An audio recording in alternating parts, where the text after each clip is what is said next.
Good morning. সকালটা দেখো রুটি, সুজি আর চিকেন দিয়ে শুরু হলো। তারপরে আজকে বিছানা কাচা ছিল, তাই নতুন বিছানা বিছিয়ে দিলাম। বিছানা বিছানা হয়ে গেছে। এটা আমি ফ্লিপকার্ট থেকে নিয়েছিলাম। তারপরে আমি আজকে নখগুলো খুব বড় হয়েছিল, তাই নখগুলো কেটে নিলাম। তারপরে দুপুরবেলায় আমি আর মা আমাদের একটা আত্মীয় অসুস্থ আছেন, তো তাকেই দেখতে যাওয়ার জন্য বেরুচ্ছিলাম। ওদের বাড়িটা অন্য পাড়ায়, কিন্তু বেশি দূর না। বিকালেতে পাপা মোমো এনেছিল আমার আর ভাইয়ের জন্য।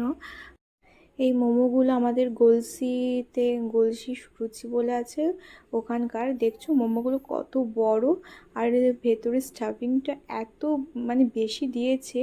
পুরো ভর্তি ভর্তি চিকেনের স্টাফিং ছিল, আর এই গ্রিন চাটনি ছিল, আর একটা রেড চাটনি ছিল, আর খুবই মজা ছিল। আর তারপরে আমাদের পাশের বাড়ি একটা বোনের আজকে আইবুড়ো ভাত ছিল, তো আমরা সেখানেই গেছিলাম। কিন্তু ও ওড়নাটা দেয়নি বলে ওকে বউ বউ মনে হচ্ছিল না, সেই জন্য আবার ওকে পরে ওড়নাটা দেওয়া হয়েছিল। তো এখন দেখে বউ বউ মনে হচ্ছে।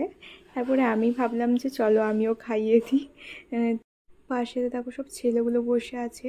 তারপরে রাত্রে আমার ছোটো কাকিমাদের বাড়িতে তাহিরি পোলাও করেছিল, স্যালাড ছিল, আর তারপরে থামস আপ খেলাম। বাস, এটাই, টাটা।